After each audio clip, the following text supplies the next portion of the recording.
Good afternoon. Good afternoon again. Ma'am, is this the last topic or they have anything else? Or they have atomic energy coming up? Today is the last topic. Today it's last. I think one more session they will have. Atomic energy is there. Tomorrow there are 2 sessions and day after one. For So seniors, with only that, one session.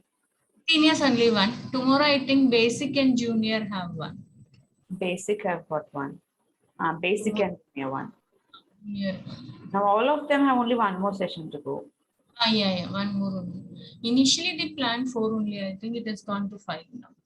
Hmm. So you have to host this and along with all the other classes, the STEAM and all last week. No, tomorrow I will not sit Shilpa. Let them handle Gayatri and Shiva. They are there. Because yeah, I go to school. Pinna വീണ്ടും after 5 I have to sit എന്ന് പറഞ്ഞ ബുദ്ധിമുട്ടല്ലേ. But I will join once I reach home because in case any exigencies. Okay. So last week you were not there. I last week in between whenever it was feasible I will join. I will join daily. Because ബാക്കിയൊക്കെ like posting attendance, copying chat questions, all those things I do. Hosting I do.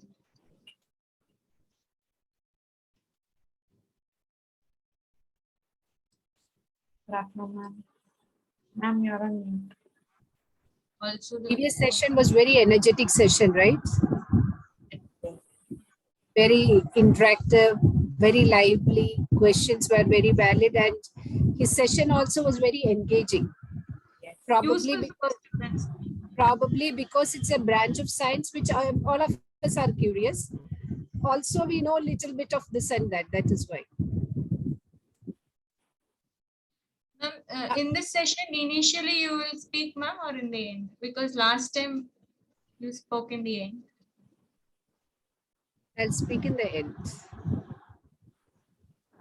Ma'am, so the time, as you said in the message, for the exam 10 to 5, they can choose a slot they want in that interval. Multiple slots are there. They can pick up the slots and they can do the examination. Because I can see children asking all those questions in the chat box, right? Then Yes. the other thing is nobody has joined the session, no? No, ma'am. They have just left now. So I don't know how many would be there, but I'm sure 100 of them would be there ideally. No, 100 students would be there. More than that, ma'am. 17 of them are there already waiting.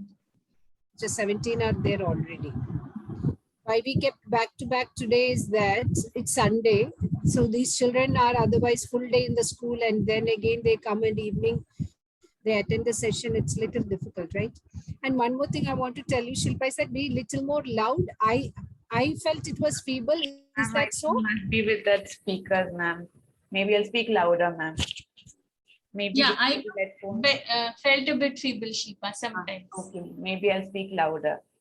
Especially when you're calling out the name of students and all, no? Be little loud.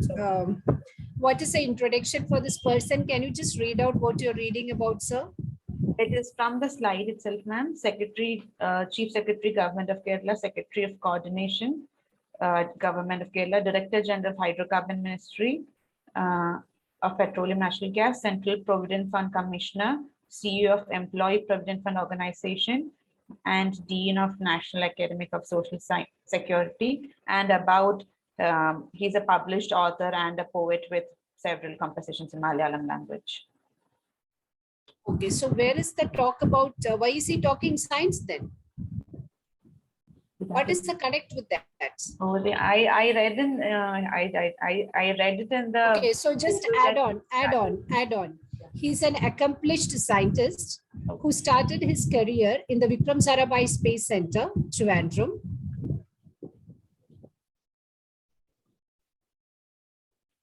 Okay. Firstly, do a little bit of research on Joycer. Yeah, Joycer biography. Yes, I read through it. I saw this line that he started VSS. I saw that. Okay, and who has the core emphasis of his learning has been physics, philosophy, and passionate about poetry. So if you have to highlight about, sir, you have to say a person with need not mention that. You can say that, from there, from the VSSC. Let me find out from. Let me see. ഞാൻ ഒരാളെ ഒന്ന് connect ചെയ്യട്ടെ. കഴിഞ്ഞ പ്രാവശ്യത്തെ നമ്മുടെ സെഷനില് Anil village.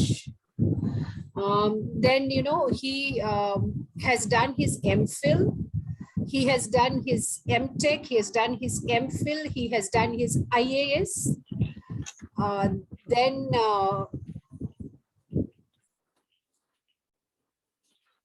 he was a first rank holder in all the examinations he wrote nationally. Afternoon, Anil. Anil, I just want a little bit of inputs.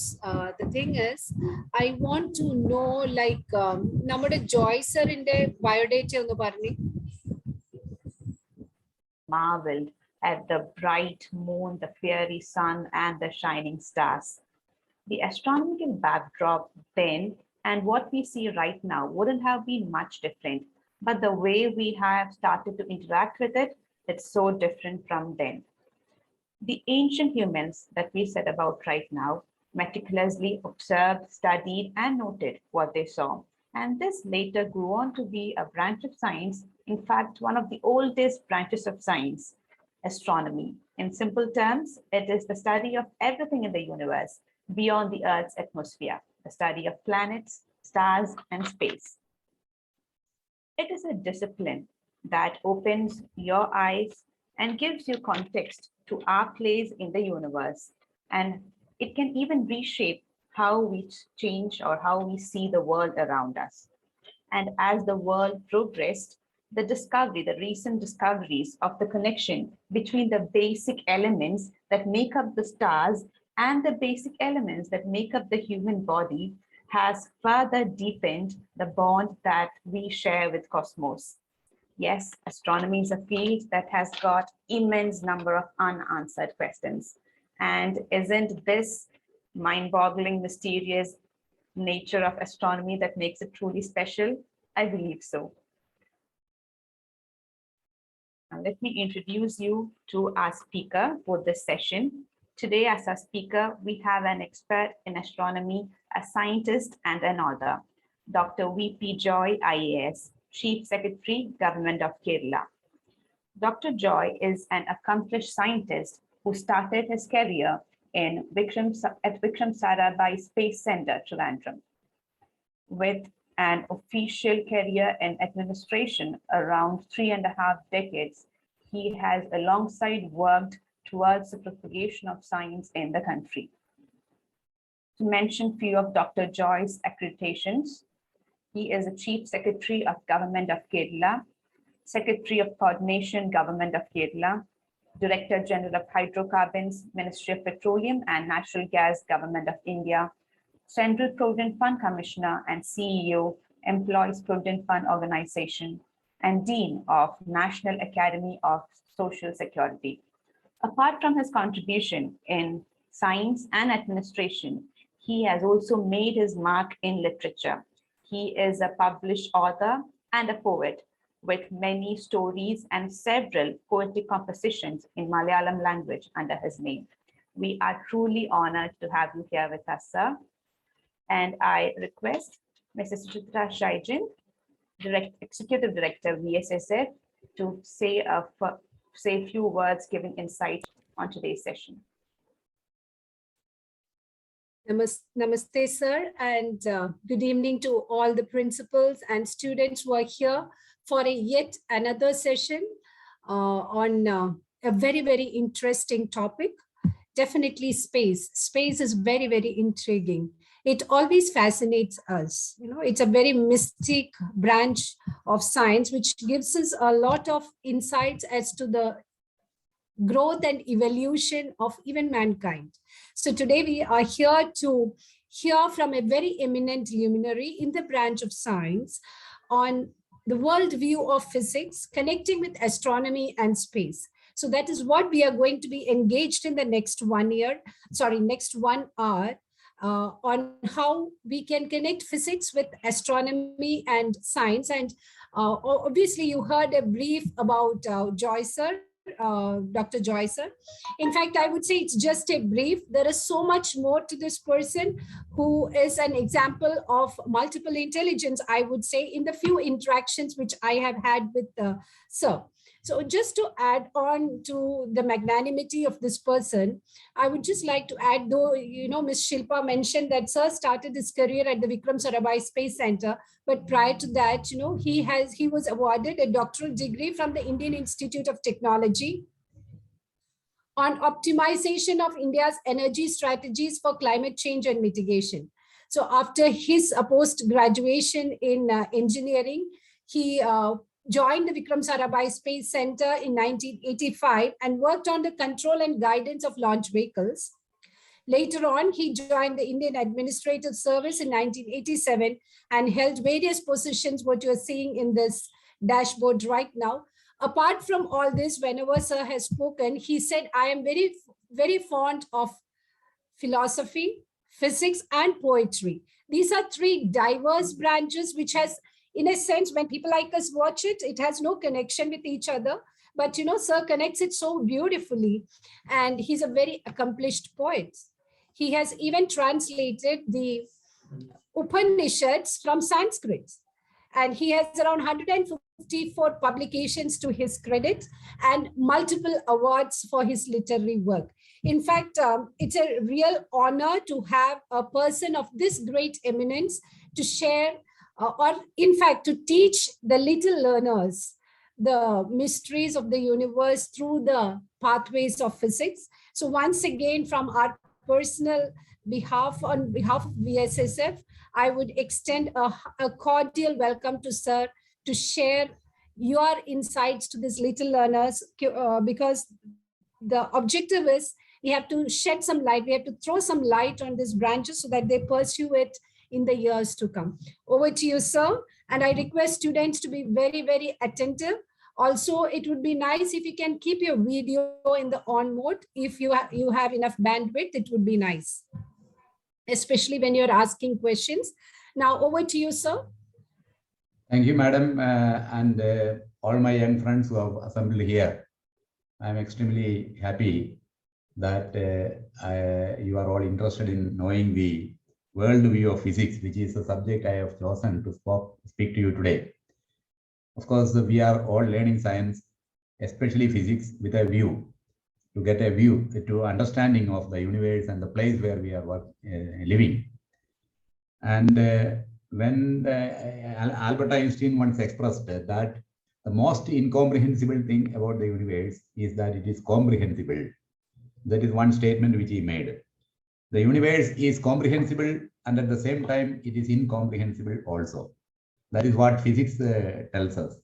You are all students of physics, and my objective now is to survey the happenings in physics to understand where we are in the universal scheme of things today, where human beings are located, where our Earth is located, in the universal expanse of space and time. It was Blaise Pascal who mentioned once that the eternal silence of these infinite spaces terrifies me. That is what he said.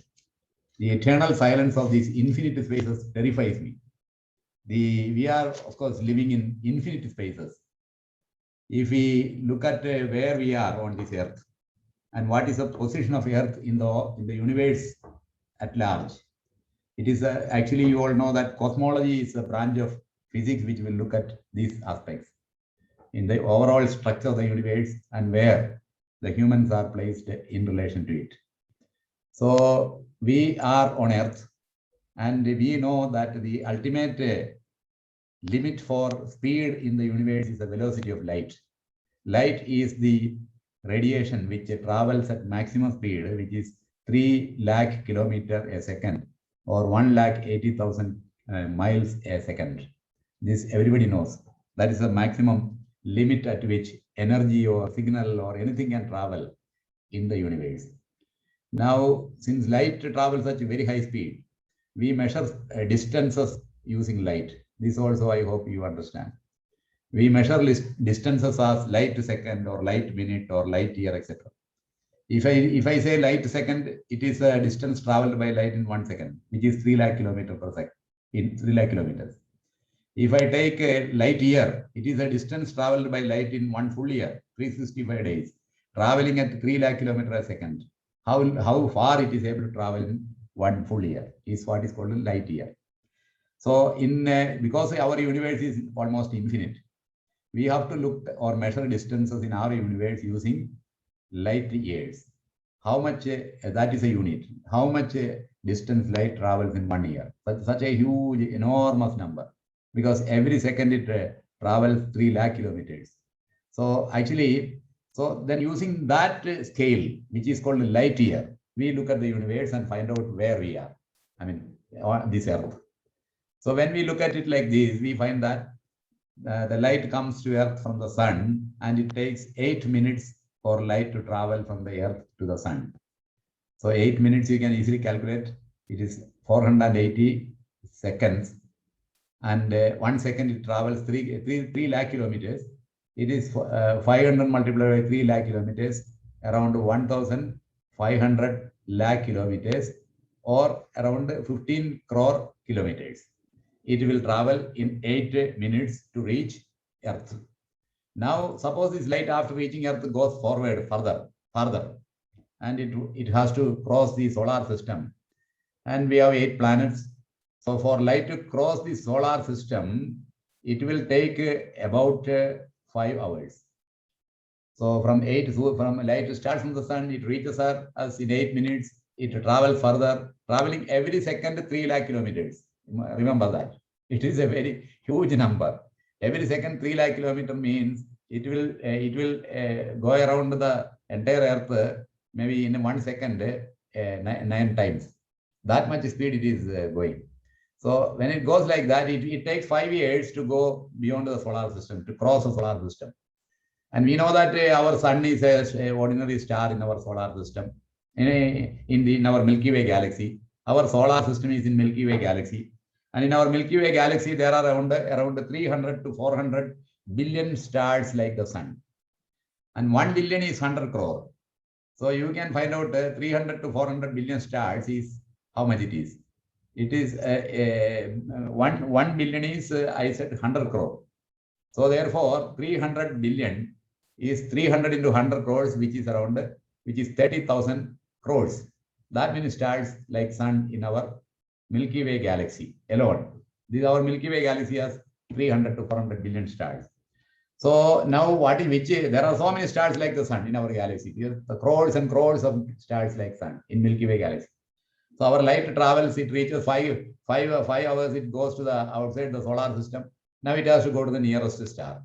The nearest star is which is known as Alpha Centauri. And the nearest star, this light will take 4.3 years to reach the nearest star to the sun. Now, once it reaches the nearest star, now there are, as I said, 300 to 400 billion stars in this Milky Way galaxy only. So it has reached the nearest star. It has traveled 4.3 years to reach there. Now it will travel further, and now it has to cross our galaxy, which is called the Milky Way galaxy. When to cross our galaxy, when it travels further, there are 2 ways. In our galaxy is a spiral galaxy, and its diameter is around 1 lakh light years. 1 lakh light years is our diameter of our galaxy, and our sun is located at 27,000 light years from the center, one center. So suppose it travels in one direction. It is in the way this light will take 77,000 light years to cross the Milky Way galaxy. If it goes in another direction, it might take a little less.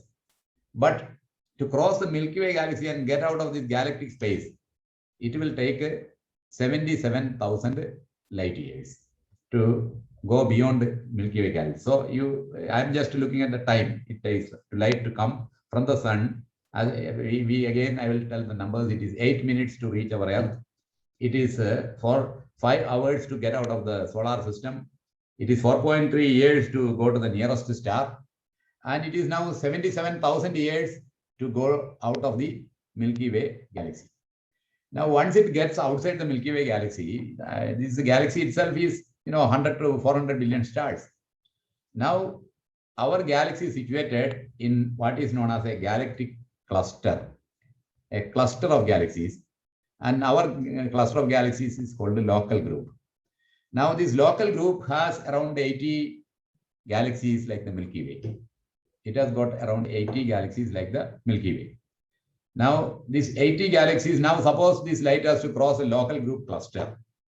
This light has to travel 10 million years to cross the local group cluster.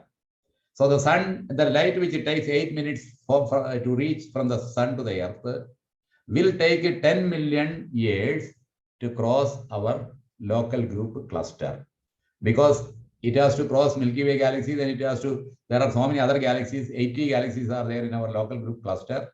It will take 10 million years, 10 million years, which means 1 crore years to go beyond our local group cluster.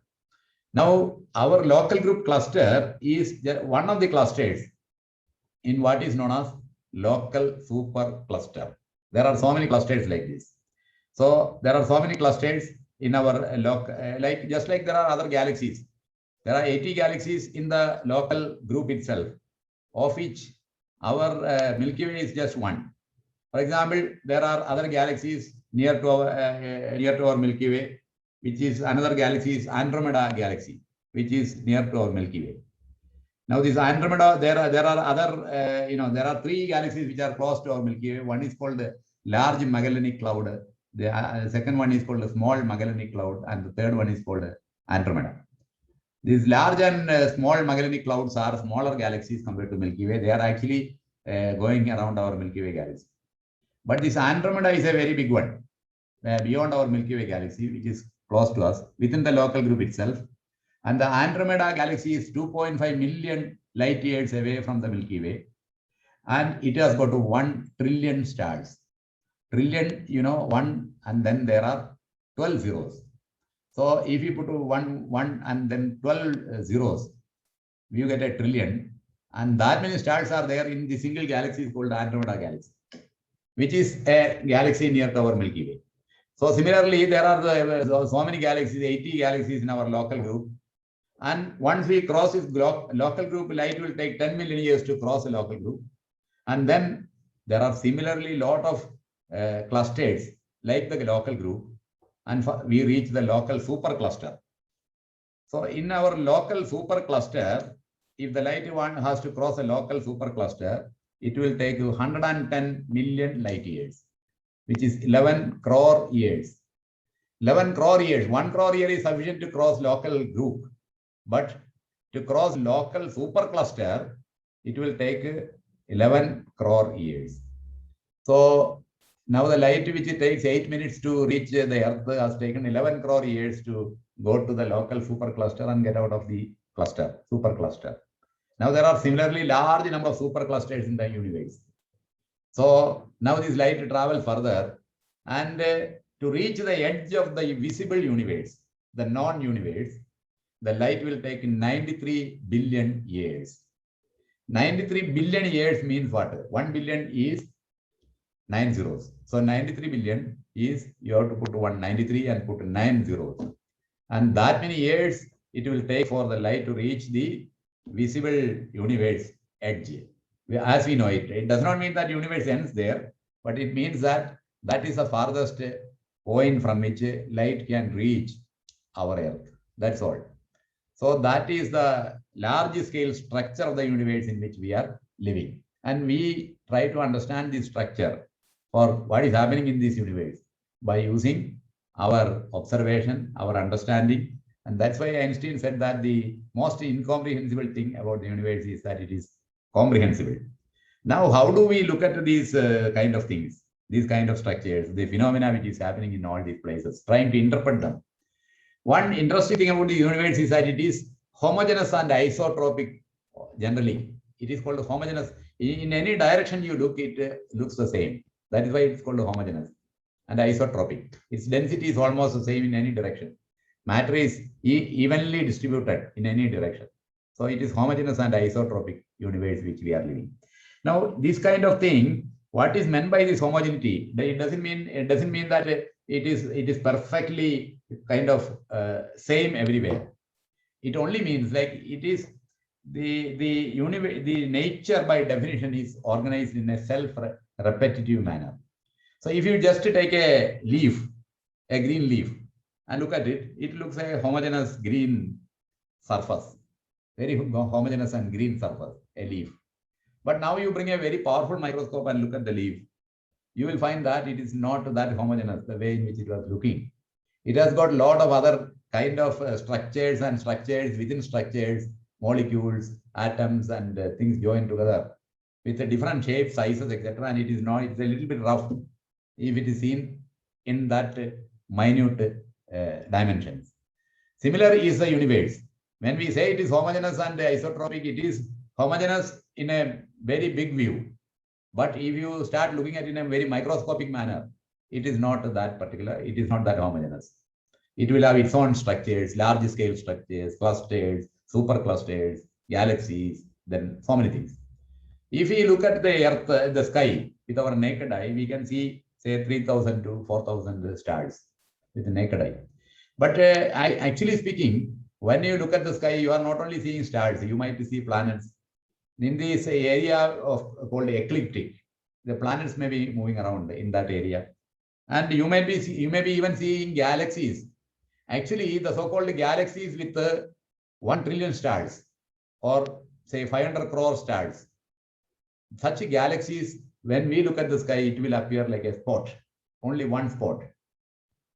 So sometimes in the sky, what you see as a spot actually consists of 100 crore stars like our sun. Then how it looks one single spot? Because that entire galaxy is so far away that the whole thing will merge together to our eye and look like a spot.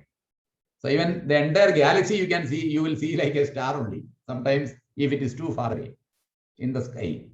So, but one way to distinguish between these galactic scenes and maybe stars is to check whether it is blinking. You know, twinkle, twinkle. If it twinkles, then it may be star. If it does not twinkle, it may be planet or a galaxy. But the planet you can again identify because the planet moves faster. It rises and sets. Planet rises and sets. But a star does not rise and set, or a galaxy does not rise and set. Among the three things, it is a planet which moves the fastest. And the star moves very small only, very little movement. And galaxies move very, very little. They don't move at all. So that is one way of you distinguishing between planets, stars, and galaxies in the sky. Now, how do we make sense of these huge structures? We use what is known as the physics, the fundamental physics, and you have studied many theories of this physics. We have basically three domains we understand in physics. You might have understood the Newtonian mechanics, which is dealing with the domain in which we are living. Our everyday world is interpreted and understood in terms of Newtonian physics, where you know the Newton's laws of motion, you can see space, you can see time, objects are immersed in space, and then events are immersed in time. And then we see time and space are all separate. There is no difference. And there is no distinct. They are not connected at all when we look at it. Time is seen in the clock. You know, space is seen in movement and motion and etc. Actually, time is something in which changes are immersed, just like space is something in which objects are immersed. So space and time you see around us, but they are totally distinct and separate. But now, this is our everyday world of Newtonian physics. The time is absolute, space is absolute, things are somewhat static. Of course, there is movement. Movement happens because of the force, and the force acts based on the principle of inertia, Newton's second law of motion. And the things will be retaining their inertia and remaining in their position and motion unless acted upon by an external force. This is what Newton said. So things are more or less definite. This kind of universe in which we are living every day is what is called a deterministic universe. Everything you can determine. You apply the Newton's laws of motion, you determine everything. You can find out like something is projected with a particular force, where it will land, what velocity it will take. All those things can be calculated using the predictive power of day-to-day life is arising out of the Newton's laws of motion and Newtonian mechanics. So we are living in a deterministic universe. But this universe we are living is the place our everyday world of our own dimension, our own size. It is a human dimension which we are observing in our everyday day-to-day life. Now let us move to other dimensions. As we mentioned earlier, the universe is too vast and infinite. So suppose we go into that infinite and bigger dimensions of space and time, these Newtonian laws do not hold good. This is where Einstein came with the general theory of relativity and special theory of relativity. Special theory of relativity in 1905 and general theory of relativity in 1916. What necessitated this transformation? In 1962, there is a thinker called Thomas Kuhn. He brought out a book called The Structure of Scientific Revolution. Where he said that science is progressing not very in a continuous manner. Science is progressing in a kind of quanta, in a kind of steps. Science will have a particular kind of paradigm to explain certain things. Newtonian science is called a paradigm. Using the Newtonian principles, we can explain the everyday world. But when we go to the very large, the megacosm, the very large world, very large universe, we cannot use Newtonian physics to explain that. We have to use some other physics. Why it went in that direction is this Newton's concept of gravity as a force is what creating problem. Now we all know that gravity, how Newton detected gravity. Apple fell on his face, then he thought that Earth is pulling the apple. It came down, so he found out what force is applied, etc., etc. But there is a very interesting question here. Like suppose an apple is falling from a particular height. It was Galileo who discovered that if you put things of different mass, like 1 ton and say 1 kilogram together from a particular height, both will fall at the same time to the earth. Why both will fall at the same time? Because both are acted upon by the same acceleration, which is called gravity. Now the question here is that the force which is acting upon that 1 ton and force which is acting upon this 1 kilogram are different. Earth is pulling this 1 ton with a higher force, and Earth is pulling this apple with a smaller force, so that both will have the same gravitational acceleration. Now the question is, how does the Earth, which is sitting far below, how does it know to pull this bigger object with a higher force and smaller object with a smaller force? How does it understand that here is a smaller object, so I must pull it down with a smaller force, and here is a bigger object, I must apply bigger force? So the Earth, by a particular calculation, whatever is the calculation, applies the exact force on objects of different masses, such that all of them fall with exactly same gravitational acceleration. This appears to be a very, very strange phenomenon, because the Earth, as we know, doesn't have intelligence of its own. What makes it apply different forces to different objects in order to make the acceleration the same? Now, this is the issue of what is called inertial mass and gravitational mass being equal. Why is inertial mass and gravitational mass equal? The question, this question I asked, I framed in other language, that is all.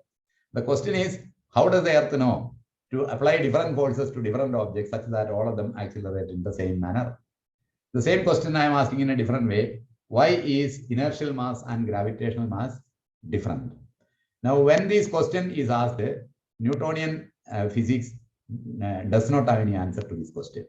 So that is why Einstein came up with certain fundamental ideas. One fundamental idea is relating to, there were certain issues relating to speed of light.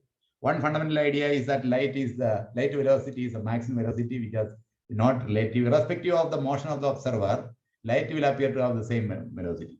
That is the constancy of the velocity of light, which is a fundamental principle of the special theory of relativity. And then the second principle is inertial mass and gravitational mass are different. Then the laws of physics is equivalent in all frames of reference, in all inertial frames of reference. These kind of fundamental principles were utilized by Einstein to say that, to explain that actually gravity is not a force. Newton pictured gravity as a force, but Einstein came and said that gravity is not a force. This is a paradigm shift. This is a paradigm change. That is what, as I said, Thomas Kuhn earlier said in Structure of Scientific Revolutions, he said that science proceeds by quantum steps, not by continuous steps, because the entire paradigm is changed, the entire world view is changed. The way in which the world is viewed by one theory, the entire thing is replaced by another view. So I mean, Newton's view of the world as a force, gravity as a force, is replaced in Einstein's view in different ways. One way is that space and time are not distinct. They are merged together, called space-time. In fact, but some people have said that it should be actually time-space, because time is more fundamental than space. So time-space is, now there is something, this time when merges with the space. It is a time which we observe in day-to-day life, but the time which is merging with the space is something called imaginary time. If you look at those equations of physics where time is merging with space, what is actually merging is imaginary time. Now, it may not be the exact understanding of our time, what is merging in space. When you spatialize time, when you spatialize time, the time becomes imaginary, and it is not exactly our day-to-day understanding of time that is merging with the space. It is a little different entity, but ultimately space and time at the fundamental level are merging together to create a space-time. And it is not that particular space which is coming to our brain in experience.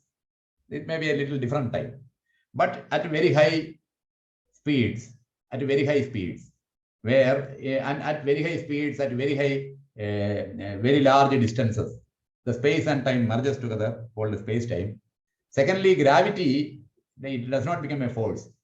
Gravity is replaced by the curvature of the space-time. Now, Einstein said that gravity is not a force at all. It is a property of this space-time. It is only a property. It is not a force. The gravity appears as a property of the space-time because all the masses which we see, like Earth or Sun or star or anything, is existing in the space-time because the space-time is actually a substrata in which the masses exist. And when the space-time and this mass has a capability to curve the space-time, just like a ball which is put in a net can curve the net by its weight. Any mass which exists in the space-time can curve it. So the property of the space-time gets curved.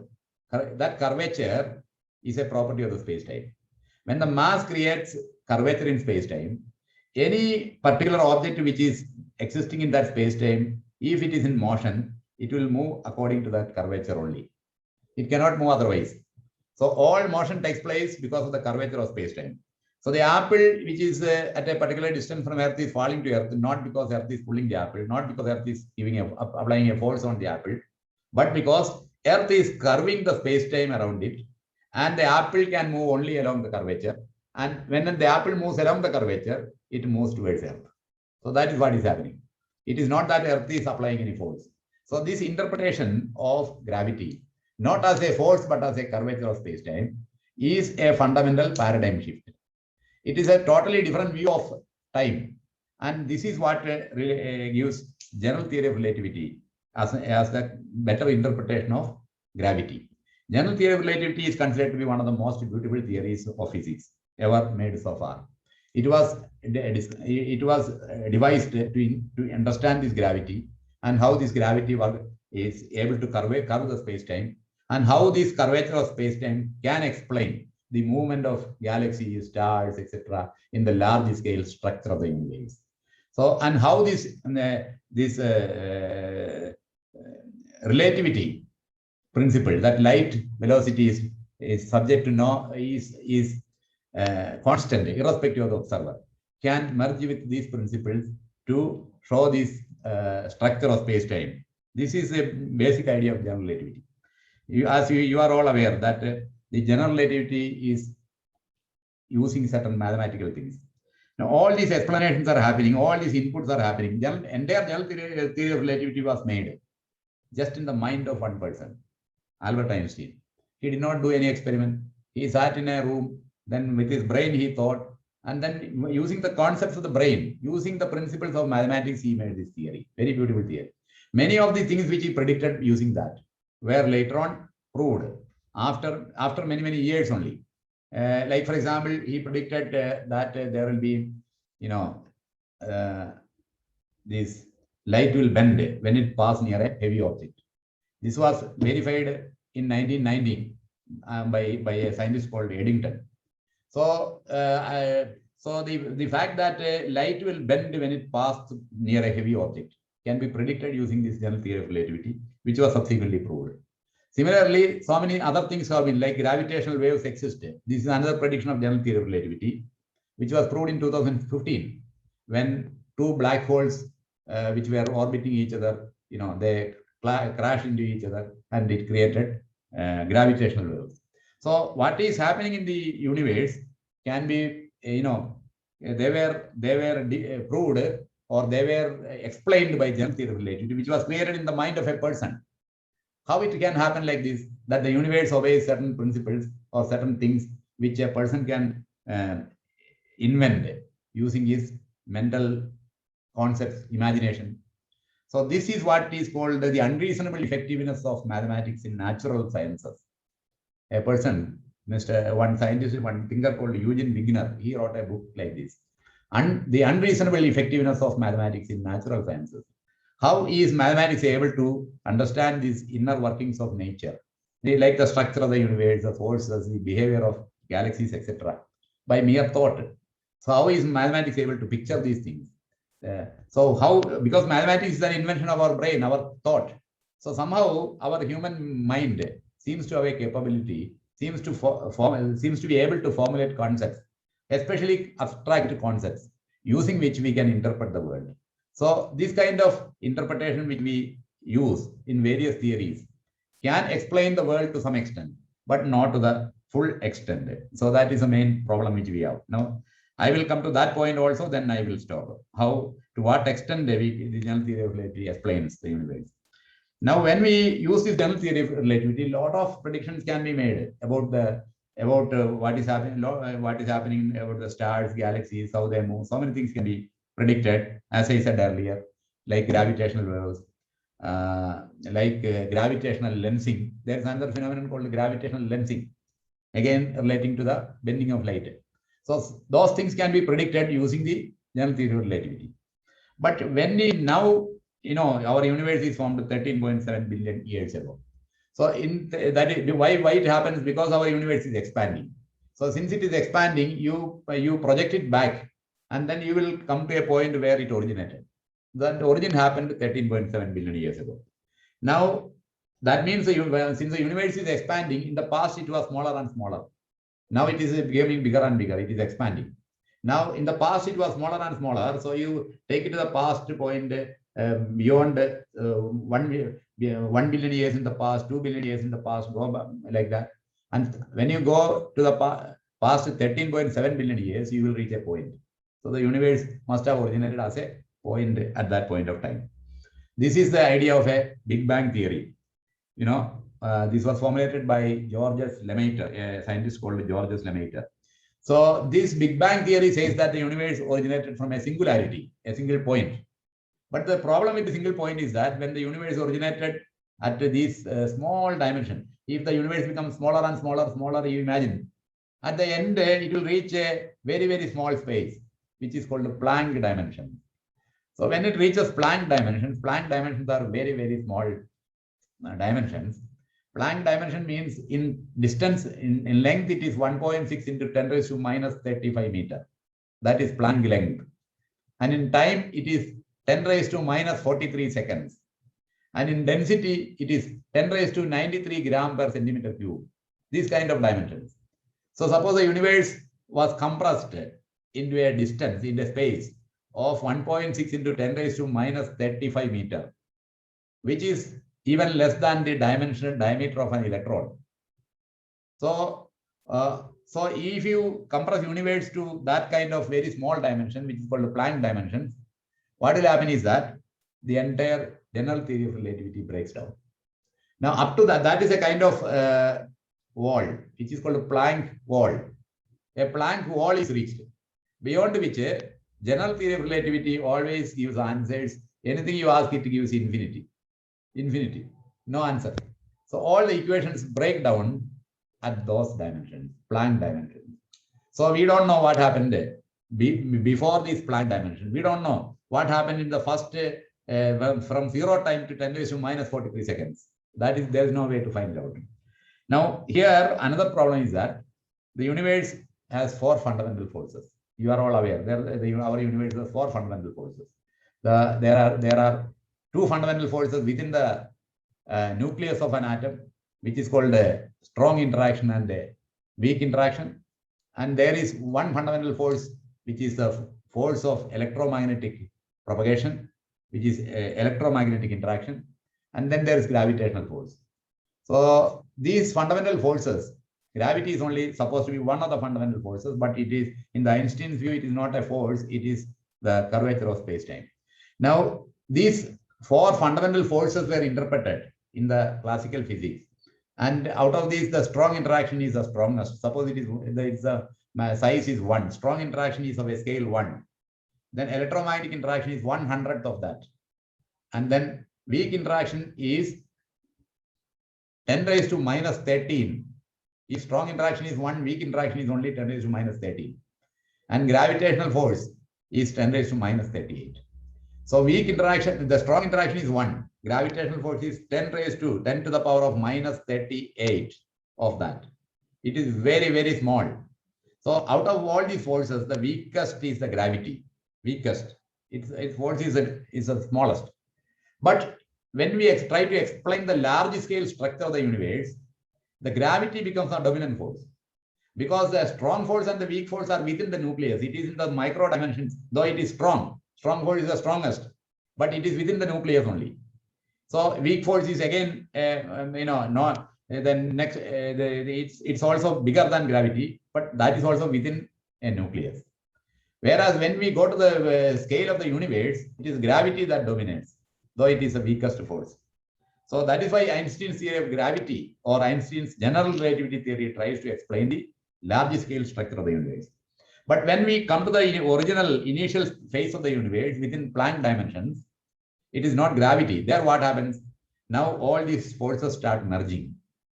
Because the space is very small, time is very small, the entire universe is coming to a point into Planck dimensions.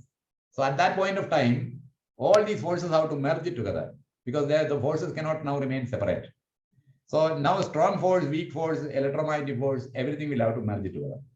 Now what is that merged entity? There is now matter will have to merge. Energy, all energies as we see it will have to be, all forces, all energies, all matter will have to be confined into a Planck dimensions. So at that point of time, now in our present day universe, each force we are explaining using one theory. You are all aware, each force we are explaining. But in the small world, just like the gravity in the universal scale is explained by general relativity, in the microcosm within the atom, the forces like strong force and weak force are explained by quantum theories. Now that is other extreme. As I said in the beginning, I said that we are living in our everyday world, which is called the Newtonian world. Now from the Newtonian world, we get out to the universe, the world, the universal scale, where we reach the megacosm, and the general theory of relativity applies there most, because gravity is a dominant interaction. To explain gravity, general theory of relativity is required, and general theory of relativity explains that large scale structures. But now when we go to the very micro level, microcosm within the atom, that kind of dimensions, now the forces there are strong force, weak force, electromagnetic interaction, etc. These forces are explained. They have to be explained using the quantum theory. Because here again, the world is strange. Just like when we go to the bigger scale, the space and time will merge together. The constancy of the velocity of light will have certain implications for time. Like time does not remain absolute.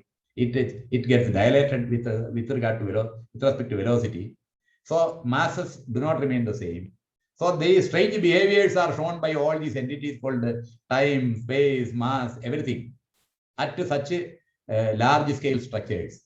Similarly, when we go to very small scales, very small level, very micro levels, again, our everyday world changes substantially.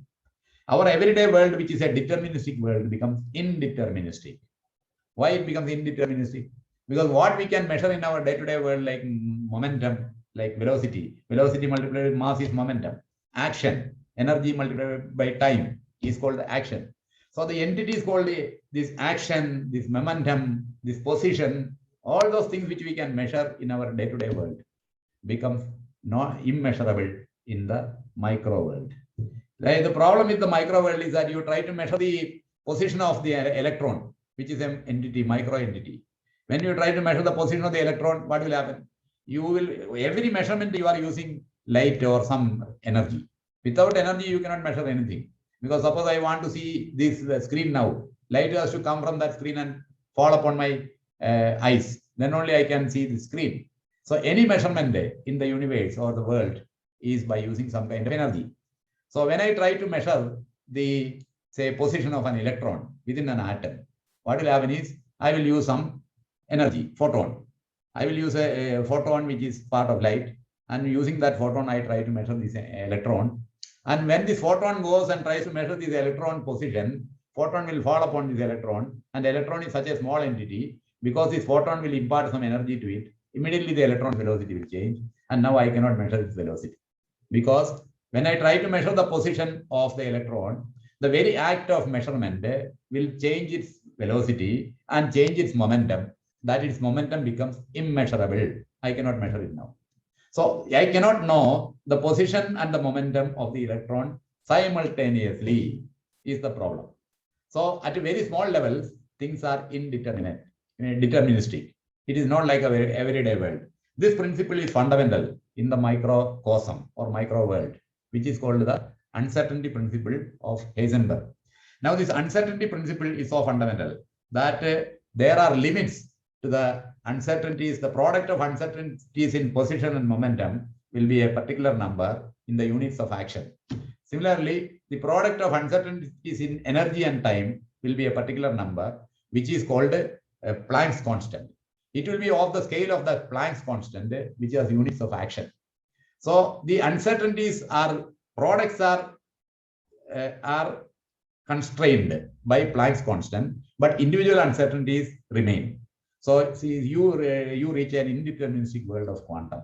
Now this quantum world is a very, very strange world. It is indeterministic. It is and there are phenomena like complementarity there because it is indeterministic. What will happen is the principle of complementarity applies. If I go and try to measure or look at an electron and try to measure its properties like mass, like energy, etc., then it will behave as a wave and tell me this is my mass, this is my energy, etc. But if I try to look at an electron as a wave and try to measure its wave properties, then it will tell me I am a wave.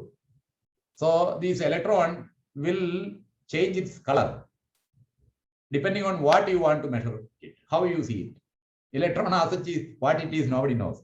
Because actually this electron is now everything like we are now, I am talking to you using electron only. It is the entire technology which is linking me to you is because of electrons. Electrons are showing your face to me. Electrons are taking my sound to you. So we are entire technology is using electrons. But has anybody seen an electron? What it is? Nobody has seen. It is a wave. It is a particle. It is described in mathematics by Dirac's equation of an electron. There is an equation called the Dirac's equation of electron in the quantum mechanics. In quantum mechanics, these kind of properties of electrons, the micro entities, are described either by Schrodinger's wave equation or by Heisenberg's matrix mechanics. These are the mathematical systems to describe this behavior of these electrons. You can use Heisenberg's matrix mechanics. It is matrices. Using matrices, you can estimate certain probabilities. Similarly, Schrodinger's wave equation is another way of determining the probabilities of finding electron using an entity called a wave function. So you can solve for the wave function of an electron and estimate the probabilities of determining that electron at any point in space or any point in time. So these wave equations are equations in 4 dimensions of 3 space dimensions and 1 time dimension. Using those equations, you can solve and find out certain probabilities relating to electron. You cannot exactly find out where the electron is or what exactly is the position. Exact knowledge is prohibited. It is not possible. So when we come to the quantum world, we come to a state where the human beings are prohibited. 50% of the knowledge which is there is prohibited to human beings. We cannot achieve it. We cannot attain it. So what we can attain, some portion we can sample from there. Some ideas we can get. Using those ideas, we try to modify the behavior of the electron, to understand the behavior of the electron and make it work such that we are able to do these kind of technical gadgets, make these technical gadgets. But it does not mean that we know at a very fundamental level what these things are. Their properties are mathematically described in a particular way. Some of these properties are measurable. Some are constrained by uncertainty we cannot measure. But still, we have achieved certain technological abilities to use the knowledge what we can get out of these entities and use that knowledge in such a manner as to develop whatever systems we are using now. So that is the situation of the quantum world. There is complementarity. We don't know whether something is a particle or an electron, or we know that both are all these micro entities show all these qualities. An electron shows particle nature, wave nature. The reverse thing is shown by light also. You all know that light is consisting of photons. So these photons can be thought of as particles. In photoelectric effect, which Einstein discovered, photons act as particles. When a photon gets impinges on a metal surface, the photon imparts part of its energy to the metal electrons, and the electrons take that energy and move up in the orbit. So that there the photon itself is acting as a particle. Similarly, the light, but the light can act as a wave also. Photon, light is a wave; it's an electromagnetic wave. So all energies like light, they show particle nature, wave nature at the fundamental level. Similar is a situation with the material particles, so-called material particles like photons, electrons, protons, whatever, electrons, protons, neutrons, everything. They show wave nature at that fundamental level. So this is what is called complementarity. So in the quantum world, in the micro world, the principles like complementarity, principles like uncertainty exist. These are very strange principles. We have to work only with the probabilities. We cannot work with the certainties. Uncertainty is the rule of is a fundamental law in the quantum world. Uncertainty is the fundamental law in the quantum world, as compared to the so-called deterministic world and certain world in which our everyday transactions are carried out in the Newtonian system. Now, whether our everyday world it doesn't mean that our everyday world is deterministic to that extent. Only thing is that we are endowed with a certain sensory apparatus which gives us a deterministic feeling about our everyday world. That is all perhaps perhaps more correct. Now, the question. Now we come to the final issue. So there are three worlds. I said one is the everyday world in which we live. Second is the large-scale world of the universe, and the third is the microcosm. So microcosm, everyday world, and megacosm. In the large-scale universe, the gravity dominates and the general theory of relativity rules. And in the micro world, microcosm, the quantum theory dominates and the uncertainty principle rules. Now, in the everyday world, we are content with the Newtonian mechanics and Newtonian principles. Now, if you go to that Planck dimensions, when the universe was very small, 13.7 billion years ago, where Planck time is 10 raised to minus 43 seconds. In that very, very, very micro world, a small dimension, which principle will rule? Our everyday world, or megacosm, general theory of relativity, or quantum theory, which one will rule there? In fact, all these theories will have to be applied there, because it is such a micro point, a very small dimension. So quantum effects will have to be effective. And similarly, general theory of relativity, gravity will be very, very strong. And the structure, the space-time curvature becomes infinite at such a small dimension. So in that world, all these theories will have to merge to explain what is happening. What is happening to these forces? These forces also merge there. That is what will happen. Because these four forces which we described, the strong force, the weak force, the gravitational interaction, the electromagnetic interaction, these forces will merge there and become a unified force. So how to explain this unified force? Which theory will explain this? So this is the main, problem of physics, which physicists were pursuing. And they tried to merge each theory, which explains each force with the relativity. For that purpose only, they made what is known as quantum electrodynamics, where special relativity effects are introduced into electromagnetic theory. Then they made electroweak theory, where one theory will explain both the electromagnetic force as well as the weak force. That is what is called electroweak theory. And this electroweak theory, this theory also explains how particles get mass. And you might have heard this God particle and all that. That comes in electroweak theory. Now then they try to merge the strong force into that. The strong force to bring merge quantum theory with the strong force, they developed quantum chromodynamics. Now finally, to bring gravitational force into the quantum world, people attempted quantum theory of gravity.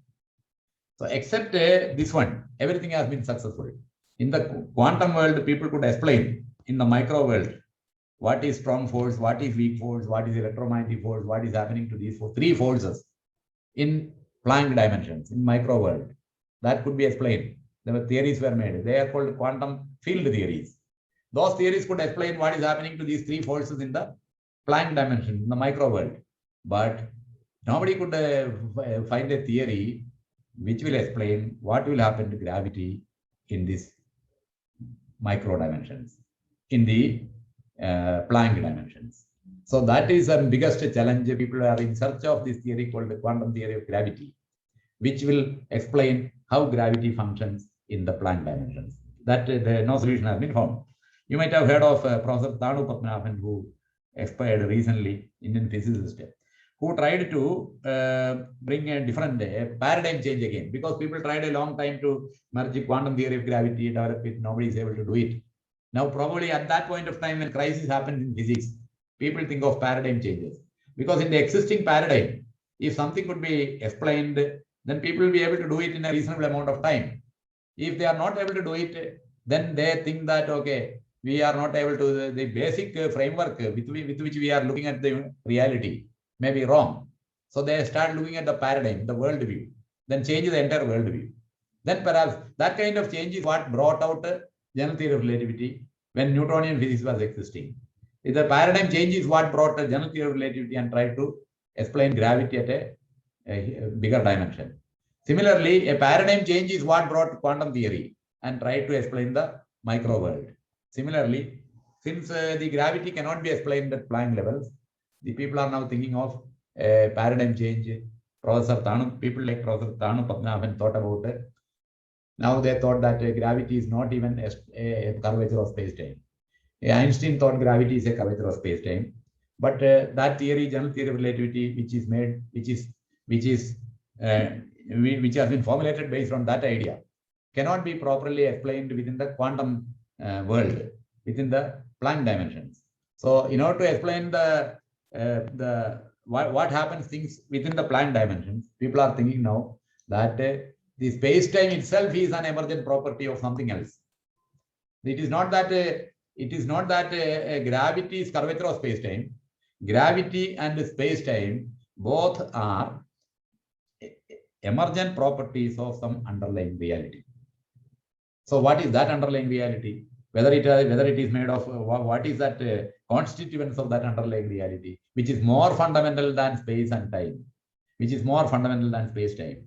So if there is any reality of the universe which is more fundamental than space-time, and then space-time could be, and even gravity could be considered as emergent properties of that particular fundamental reality. It is like if this emergent property is a very simple concept. If anyone of you have heard of something called thermodynamics, there is something called heat. You might have heard what is heat. We are all aware what is heat. But what is heat? If you look at heat, in thermodynamics, heat is explained. How it is explained?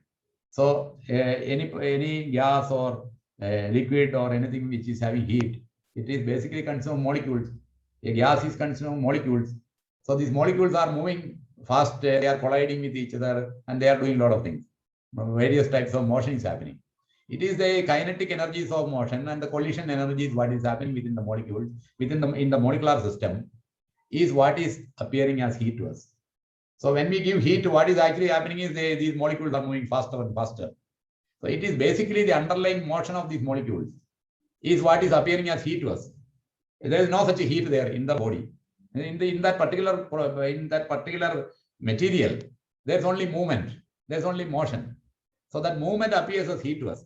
So heat is an emergent property of something more fundamental, which is motion, which is happening within the underlying substratum.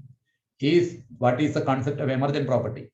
So therefore, now people are thinking of a paradigm shift in physics, where the ideas of space-time and the gravity and all such ideas at the time in the quantum nature, at the level of these Planck dimensions, they must have emerged. Just like heat has emerged from the motion of molecules, they must have emerged from some other fundamental properties of some fundamental substratum. These are emergent properties. If you look at if you are able to look in that manner, perhaps you will be able to explain this how this gravity behaves at such micro dimension. This is attempt to what physics is making today to make head or tail of our universe. Now, as you all know, this is a very, very huge and a very big area. So I have given a overall perspective of what physics tells us about our position in the universe, where we are and how we see the universe. So, of course, there are a lot of philosophical ideas further which need to be explained, which need to be clarified. But I am stopping here because I think we have reached almost 1 hour. Thank you very much. Thank you so much, sir.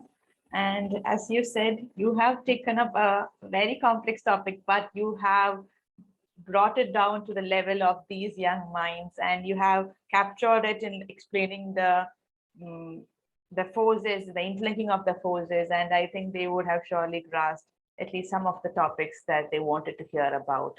Thank you so much, sir. And now we move on to the Q&A session. I'll call out the names. Please say your name, your class, and your state and the school you're studying in. We'll begin with Yash. You can now unmute Yash Agarwal. Please ask. Good evening, sir. I am Yash Agarwal from, I study in St. Mary's School, Kashpur, Uttarakhand. My question is that, as you might know, that SpaceX has developed first stage reusable rockets. So what are the plans for ISRO to develop the reusable rockets? ISRO and reusable rockets is a question. Okay, I think we will hear all these questions, then we will go to some of them. The question is about ISRO and reusable rockets. I have noted down so that I need to answer together. So other people also can give the questions. So then the next person, Sanidhi S. You can unmute now. Sanidhi Yeah. S. Good evening, sir. I'm Samradis Malali, studying in Kendriya Vidyalaya, Udupi. So my question is that, if we, sir, how can we make mothership using the date satellites and space debris and protect from the solar storm which was occurred in December 2020? And also another question, sir. Then is there any theory made like how our solar system is orbiting around our galaxy? Okay. Any other point? This is solar system No, sir. orbiting. Yeah. The Milky Way galaxy, how they are orbiting, etc. Okay. Any other point? Any other question? So there are questions from other students. Can I ask them to tell the questions? Yes, yes. Then Nima, you can ask your question. Hello. Yes, sir. My name is Neema and I study in New Horizon Gurukul in Bangalore, Karnataka. My question was that what happens to the past and future light cone when an object is attracted by the black hole? Okay, light cones. Okay, when an object is crossing the black hole. Okay. Next, we have Miruna Muruganathan. Yes, ma'am. Good evening, sir. I'm Miruna. I'm studying in DAV Girls Senior Secondary School, Mogapair. And I had two questions. One was that have we ever tried to make a machine that will move at the speed of light? And the other one was, how do we know that there is a ringularity in the center of black holes where all of the mass is concentrated? How do you know? Okay, okay. Students, please know that kindly restrain your question to just one. Next, we have Pratham. Now I think we will start with this or any more.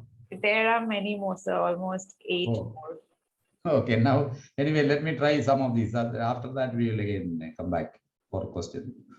Now the first one is about reusable rockets and ISRO, and that is a question about technology. See, there are different types of rockets.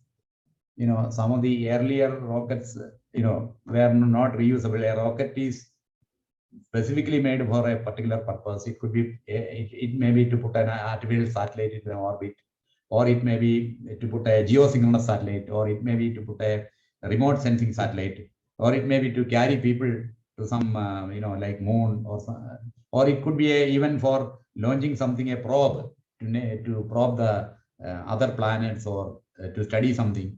There are so various purposes for which rockets are built, and reusable rockets are generally built for this rocket will take human flights, where rocket will take humans to some space station, then they will come back.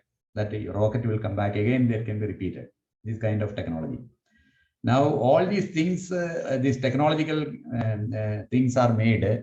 Basically, if you look at it, most of them at very small dimensions around the Earth. If you look at the entire universe, though one great purpose, scientific purpose for which rockets are accomplishing is to make bigger and bigger telescopes. If the telescope is placed in the outer space, then we are able to gather a lot of information as compared to a huge telescope which is placed in a terrestrial location. So one of the great uses of our space exploration is to put telescopes in the outer space, so that by looking from there, we are able to gather a lot of information about the universe. So that is one purpose as far as research is concerned, for which rockets are used. Now, our ability to make reusable rockets and that kind of thing, where we are now attempting to human flight, humans to take humans to space. Now, reusable rockets and such things, definitely we will be able to do it, but these things will take development of technology, and it will take time also. But exactly when and how will we be able to do it, these things cannot be predicted at such a with the clear timelines, because these are step by step. We have to achieve a lot of things to reach that level. So I hope that ISRO will also be able to reach the pinnacle of rocket technology, and definitely able to do what other countries have achieved in way. Yeah, a few countries. We have also achieved a lot of things, but some of the countries have achieved more than us. So we will also be able to reach their achievement levels, I wish.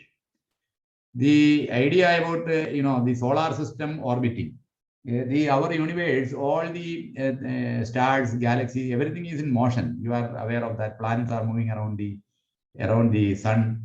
The sun is moving to around the center of the Milky Way galaxy. Now, in our center of the Milky Way galaxy, there is a black hole. This particular black hole is having a mass of 4 million suns. So one sun, one solar mass, the mass of one sun. So you take 40 lakh such suns. That much mass is there for one black hole, which is occupying the center of our Milky Way galaxy. As I said earlier, the Milky Way galaxy itself has 300 to 400 billion stars, and our sun is only just one star out of these. Now our sun is going around this Milky Way galaxy, but it is taking a long time. Actually, for sun to take one revolution around because our sun is situated from the center of the Milky Way galaxy at a distance of 27,000 light years. So at 27,000 light years from the center of the Milky Way galaxy is our sun.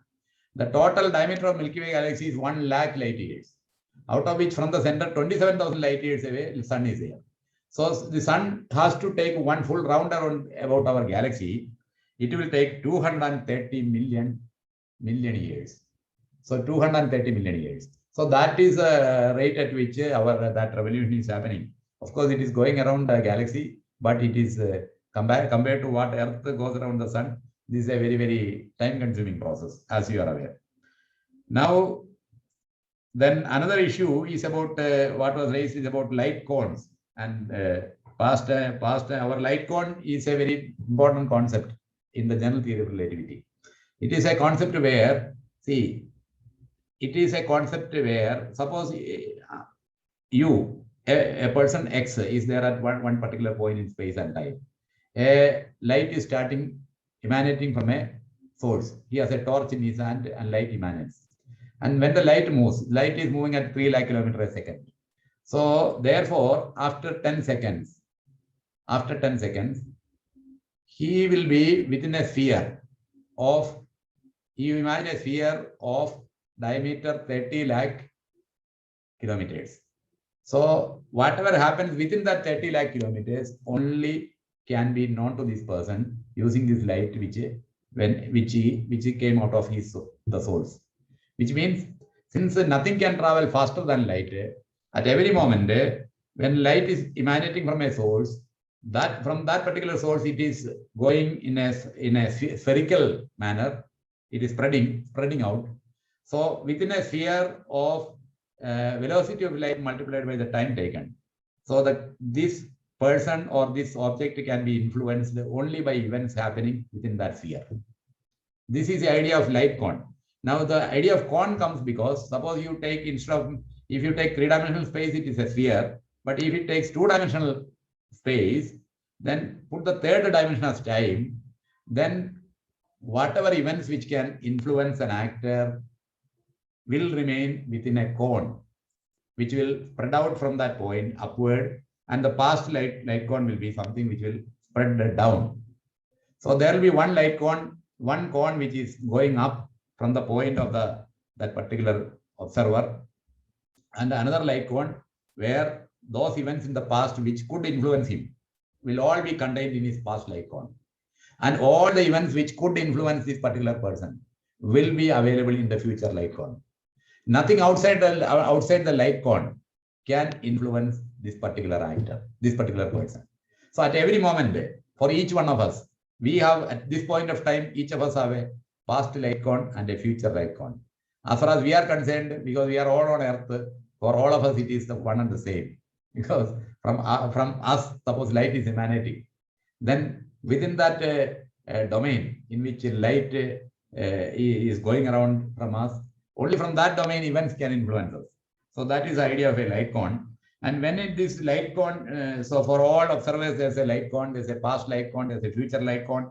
And when this light cone approaches, suppose an observer approaches a black hole, that was some question which was raised. If an observer goes to a black hole, what will happen is this particular light which is emanating from him, and then at one particular point when the black hole, the gravitational force increases, then the light cone will start tilting towards the black hole. So when the person approaches the event horizon of the black hole, normally from the observer, one light cone, if we picture upward, past light cone we picture downward. When the observer goes to the event horizon of the black hole, the future light cone turns and points to the black hole. And the past light cone turns in the opposite direction. So the basic idea is that this particular observer, when he goes to the event horizon of the black hole, since the future light cone turns towards the black hole, the only possibility for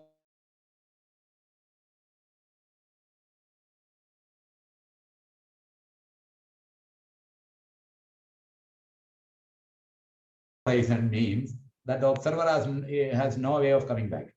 He has to go inside. His future lies within the black hole. So that is what will happen when light cones, when an observer goes near a black hole for the light cone. Now, another question was about the singularity at the center of the black hole and the speed of light. What was that point? The speed of, what was that point? Somebody can tell that question again? Who raised that issue? Singularity at the center of the black hole. Last question. Meruna, it was you. Okay, any other question is there? Then we have new questions, sir. Can I call out the names? Pratham, you can ask your question. Two or three questions maximum, not more than that. Pratham, you can now ask your question. Yes. Good morning, sir. Good evening, sir. Sir, I am Pratham of class 11 from Nirma Vidya Vihar from Gujarat. Sir, my question to you is that, is it true that time stops at absolute zero temperature?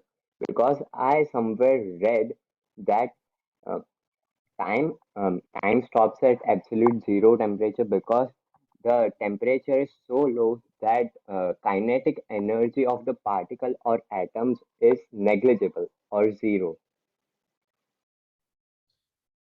Absolute zero temperature is a question. Now, absolute zero temperature is unattainable, first point. That is what thermodynamics says. Now, as we know, the temperature here on Earth is 27 degree centigrade. Suppose it is 27 degree centigrade. And 0 degree centigrade is minus 0 degree centigrade is 273 degree Kelvin. So 0 degree Kelvin is minus 273 degree centigrade, which is the absolute zero temperature, which is unattainable. Now, the lowest temperature which is recorded, which is ever recorded on the Earth, is 184 degree Kelvin or minus 89 degree centigrade in Antarctica in 1984. So, if the lowest temperature which is recorded here is minus 84, and what is the temperature of the universe? If you take the universe at large, the temperature is only 2.7 degree Kelvin as of now. The universe started with a very, very high temperature, we all know. It started with a temperature of 10 to the power of 32 degree Kelvin. It is which is such an unimaginable temperature. At the time of Big Bang, the universe had a temperature of 10 to the power of 32 degree Kelvin, very high. Now the universe has cooled. As the universe expands, it cools. Now from 10 to the power of 32 degree Kelvin, the universe today has come to the temperature of 2.7 degree Kelvin, just 2.7 degree above absolute zero. That is our present temperature of the universe. Whereas the lowest temperature ever recorded on the Earth is 184 degree Kelvin. So our Earth is much, much hotter because of the presence of the sun. We never went to the universe temperature which is freezing, not freezing. Universe temperature is almost very close to absolute zero. Now the question is, if somebody approaches absolute zero, what will happen? Which means there will be no energy in the universe, no energy in that space. Any space which is achieving absolute zero is totally devoid of energy. That is the whole idea. So that is why we say that it is unattainable, because even a temperature which is a quantum vacuum, even that space is supposed to have some energy. So therefore, whether time stops at that temperature, because it is unattainable, these are all speculations. No, these kind of things, nobody, no scientist or no science will be able to exactly say whether time stops. If I say time stops or time does not stop, those things will remain only speculations in unattainable temperatures, because theoretically itself these temperatures are not attainable. Okay. Any other point? There's a question from Rishabh Shah. Yes, good evening. I'm Rishabh Shah. I study in the Kalyani School, Pune. So my question is, apart from the gravitational waves that you spoke about, some physicists also speak about the particle nature of gravity, that is gravitons. Could you just explain the interaction of gravitons? See, this gravity is, according to Einstein's theory of general theory of relativity, gravity is a field. It's a wave. Gravity is a field. It is explained as a field because in Einstein have used a mathematical system called a tensor analysis, etc., to formulate the general theory of relativity. Now, another way of picturing gravity, like all forces, all fundamental forces are pictured with certain particle exchange, creating exchange forces. Like for example, the force between two particles, interacting particles, is always explained by using another particle, which is an exchange, creating an exchange force. That is a method by which forces are explained in the standard model of the atom. For example, the particles which interact are called fermions, and the particles which are causing this interaction, those forces, are called bosons. Now these bosons are having integral spin, whereas fermions are having half integral spin. The only idea of saying this integral and half integral spin is that bosons are, if you exchange two bosons, the overall spin of the system remains the same. If you exchange two fermions, because they have half integral spin, the sign of the overall system spin gets reversed. So two fermions are not interchangeable. Two bosons are always interchangeable. Now, the fundamental force like electromagnetic force is mediated by a particle called photon. Electromagnetic force is mediated by a particle called photon, whereas this strong force is mediated by a particle called gluon. There are 8 gluons. Now, weak force is mediated by 3 particles. Bosons. All these mediating particles are bosons. Please understand that. All the interacting particles are fermions, always.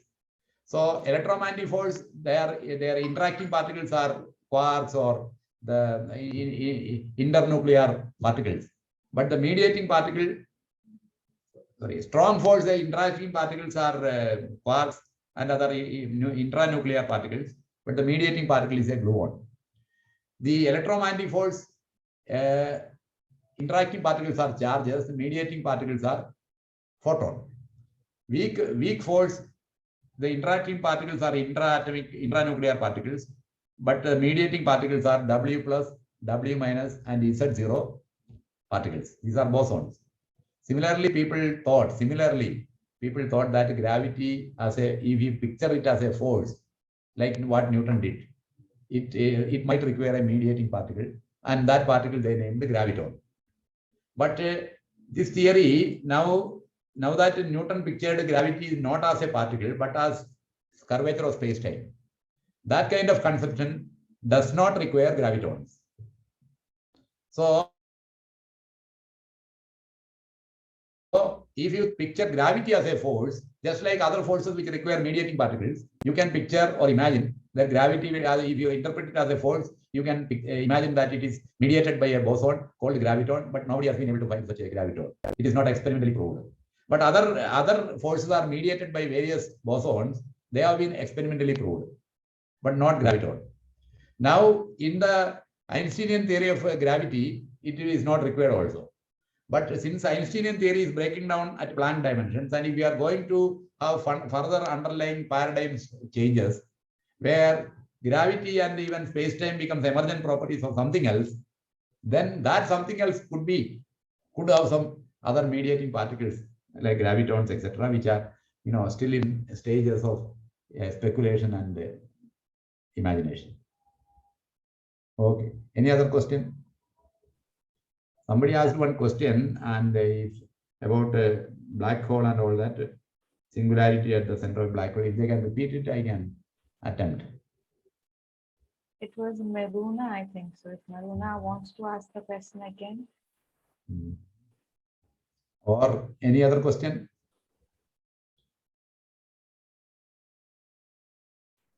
In fact, there are many more questions, not any other. The chat box is quite loaded with questions, in fact. And there's so many kids who have raised their hand to ask questions, but there is so much of paucity of time out here. See, sir has been talking for almost more than 1.5 hours. I think we should put all the questions together and we will share with you, sir. If as time permits, whenever it is possible, please reply so that we can post it in the website. Okay. Maybe we can just take a last question. One last question, which... Maruna is here, ma'am. with a question on singularity. Pardon? Miruna is here. She had a question on Ah. singularity. Okay, please. Yes, sir. So my question was that how did we get to know that there was a ringularity in the center of the black hole where the mass of the black hole is concentrated? How do we get to know?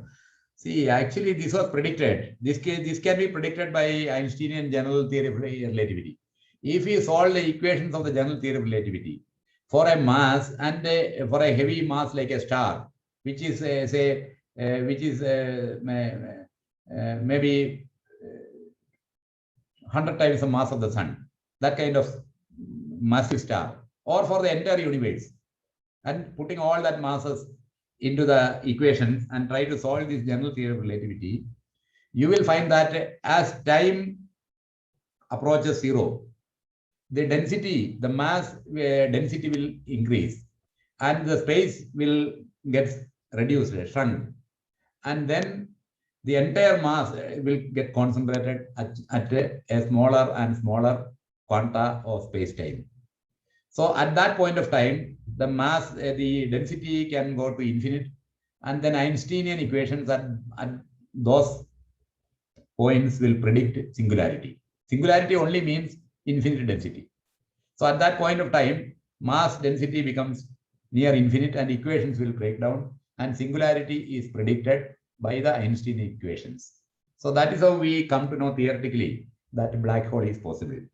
Now the question is, after it is proved that black hole is possible, now there are various ways by which its effect can be observed. In fact, in 2015, two black holes spiraling around each other, they merging together and creating a gravitational wave. It has been measured experimentally.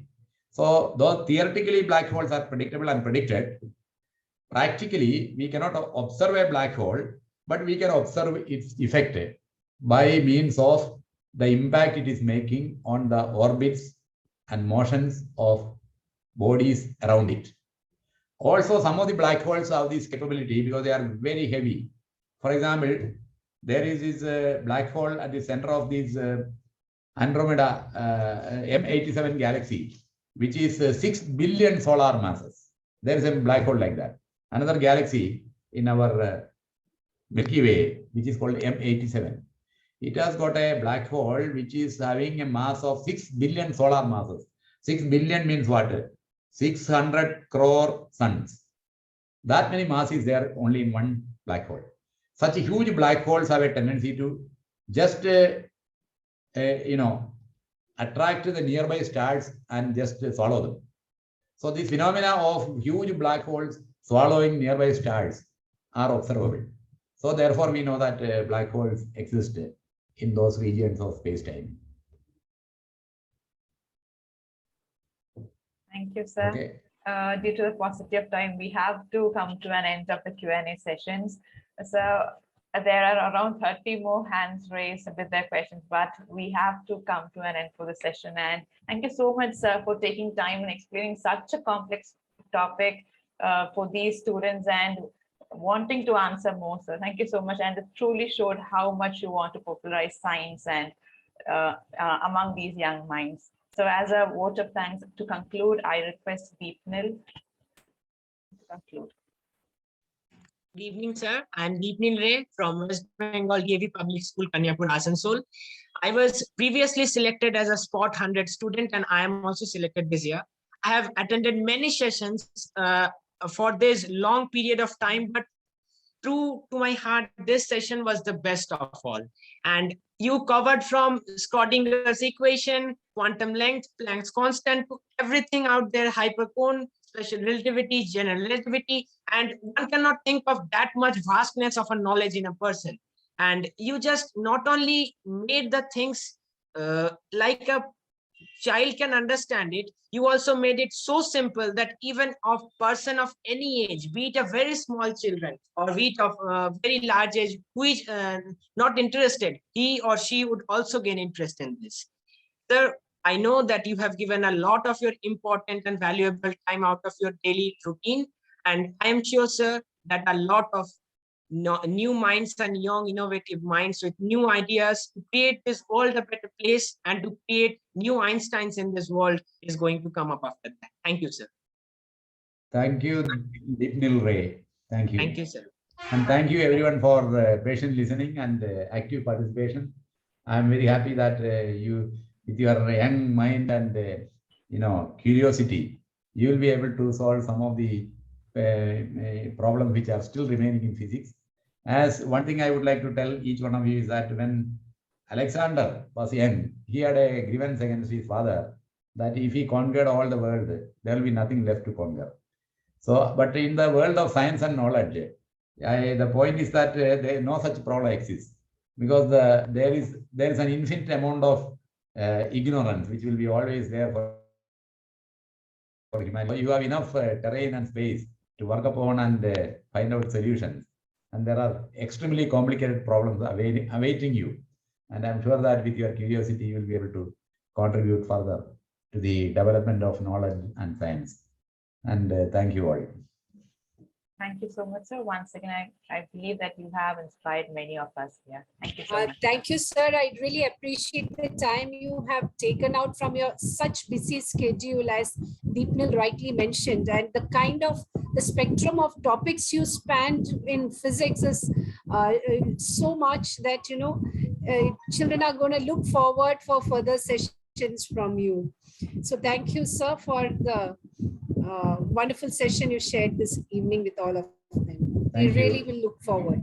Thank you. Thank you. For the students, there is a reminder. Your next session will be on 22nd of Feb. It will be on atomic energy by senior scientist Dr. Swapnesh Kumar Malhotra of Department of Atomic Energy, Government of India. It will be from 5 p.m. to 6 p.m. And as mentioned, if queries and questions, kindly post in the chat box. As time allows, it will be answered back to you. And again, a reminder that the spot finals has been changed. The date has been changed to 5th of March. You will be receiving notifications, or kindly go through the website. Thank you so much. Have a good day.